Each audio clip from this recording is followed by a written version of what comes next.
Hello and welcome to the end of 2024. It's been the year.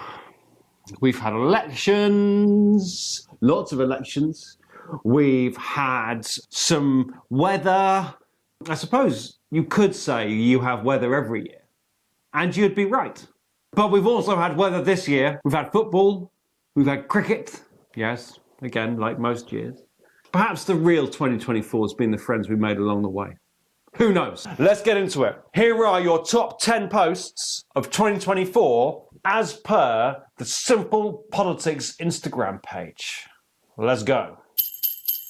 In at 10, because you're serious people, and at SP, we are serious people. This top 10 is very full of serious posts about politics. So, in at 10, it is... In at 10, it's a picture of Keir Starmer with a new cat. Yeah. Print. That's all there is to say. New cat. You loved it. In at 9, things got a bit more serious, because in at 9, it was Martha's Law. Martha was 14, and she was in hospital, and she contracted sepsis. And Martha's adults said, Martha's got sepsis. And the doctor said, no, she doesn't. And it turned out she had sepsis and she died of sepsis. Martha's parents said this must not happen again. And they have fought and fought and fought. While grieving, just incredible what they've done. Through their grief, they have fought for Martha's Law, which came in this year, and means that doctors, that adults, that patients have a legal right to a second opinion. The second opinion could easily just say, yeah, no, it's fine, it's not sepsis, or whatever the second opinion might be about. But sepsis is particularly difficult on this one. And it's difficult for me because I got turned away from medical care because they said I didn't have sepsis when I did have sepsis. And I lay dying in bed. I was rescued, fortunately. And, you know, the ambulance came and I was in the intensive care and I didn't die. Ask yourself, could it be sepsis? Ask yourself that question. Could it be sepsis when you're poorly? And if it could, look into it. It's really, really important. And Martha's Law is really important. It will save lives. That was in at 9. In at 8 was when the clocks changed. You love it when we do your life admin for you. When we remind you the clocks change, you go, oh, yeah, thanks, SP. And you go about your lives.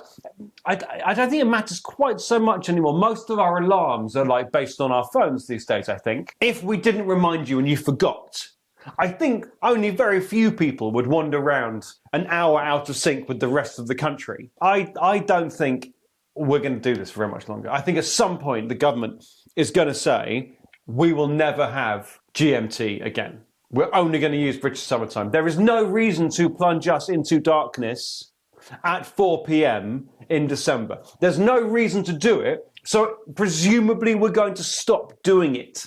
Or maybe we won't. Who knows? We will continue to update you every time the clocks change, and I will continue to say things like, in the darkest days of December, it felt like an unreachable dream. But here we are, we made it. That's the kind of over-the-top, poetic nonsense that I like to write. Sometimes, all the time. If I could write like that all the time, I would. And we're going to continue doing it until the government do change their mind and we just have one time. In at 7 was the general election, our first general election post of the top 10. This is the day that the general election was announced. Rishi Sunak braving the weather. You know what they've got at number 10? They've got a really nice media centre. It's nice and warm and dry. And you can stand in there, in the dry, in the warmth, and say whatever you like. Or we've got different days of the week, or we've got umbrellas. You can have an umbrella, or a mat, a Macintosh. You can wear like I'm sure you can find like a nice British brand Barber, a British brand, I think. Yeah, a nice British anorak to wear outside. And yeah, but Rishi didn't go with any of them. He just went and stood in the rain. Just perfect. You're definitely going to win this election, Rishi. Don't you worry about that. This isn't a bad omen. And at 6, things get a bit serious again. Because in at 6 was the baby loss certificate. And it meant that anyone who lost a baby could apply for a baby loss certificate. And they're free. Crucially, they're free. And for some people, they are hugely important. For some people, they don't make any difference at all. Some people don't want them. And they're not issued automatically. You ask for them. But for some people, they're life-changing. And the debates around this in the House of Commons were touching and deep and caring, and they're just a good thing, right? It's just sometimes our politicians do things that are just good things. Gosh, you're emotional. I'm not emotional. You're emotional. In a 5, disposable vapes, begone, said Rishi Sunak. I bet you thought I was going to say Keir Starmer then, but no, it's Rishi Sunak who said disposable vapes be gone. And then he called a general election and said disposable vapes be gone when somebody else does it. I'm not going to bother. Go on. Presumably Keir's going to win this. You go and do it afterwards. So he announced that disposable vapes would be banned from the high street and that other vapes and vape juices would be put behind the cupboardy things that you get in supermarkets or the drawery things, and they're going to ban like sugar cloud fairy flavour vape juice and all of this stuff. He said it in June, and then called an election like pretty soon afterwards. So he must have known when he said it that he wasn't going to bring it into law. But presumably he's just setting it up for the next people. This is assuming that Rishi Sunak knew he wasn't going to win the election. And I'm pretty sure Rishi Sunak knew he wasn't going to win the election because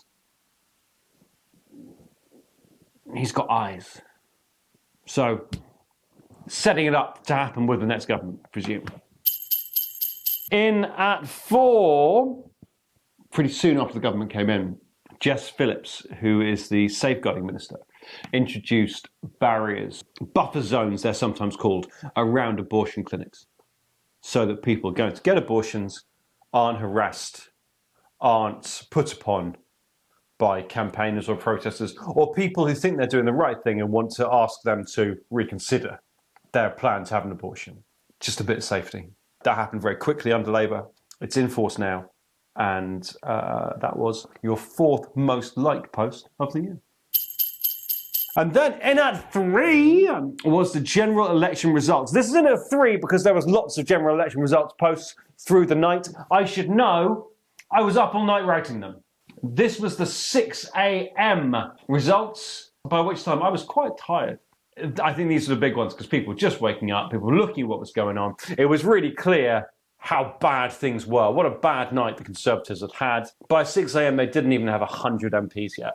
It was bad. Labour were going to win. We also had the news that Jeremy Corbyn had been elected as an independent, not a Labour MP. Nigel Farage had been elected to House of Commons on the 59 millionth time of trying. He was now an MP. The Green co-leaders, Adrian Ramsey and Carla Denyer, were both elected as new MPs, and people have gone who we knew. Jacob Rees-Mogg was gone. Penny Mordaunt was gone. It was a huge evening in UK politics. And at 2, I'm pleased this is up there, because at 2 was our tribute to the people who died at Grenfell Tower.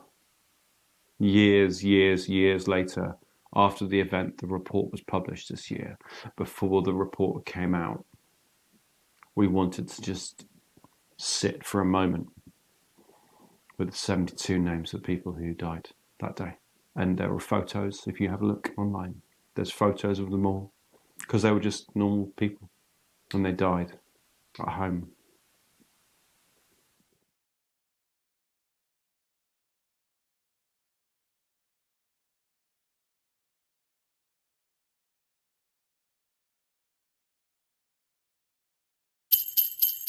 in at 1. The number 1 post of the year with 90,000 likes was the makeup of the new cabinet. You loved it. You loved it. You loved that we had the first woman chancellor. You loved that we had the first housing minister who had grown up or who had lived in social housing. We had the first Justice Secretary of colour. We had more women than ever before. We had fewer state-educated people than ever before. There was 2 private school-educated people in the cabinet, and they've both left now. It's now an entirely state-educated cabinet. This was so different to what we'd had before. More than the election result posts, this was a signifier that this country was moving in a direction. And the people who follow SP liked that direction. They liked it a lot. The shape of things to come. And that number 1 post is really hopeful. Because we're going into 2025 now. We're going in to the brave new world that is the fresh set of 365 days. And it's that cabinet, it's those people who will be leading the changes that happen in our country. And every single person around us should want good things to come in 2025. Lovely people, that's our top 10 moments of the year. Thanks for joining me. Happy New Year. Love you, bye.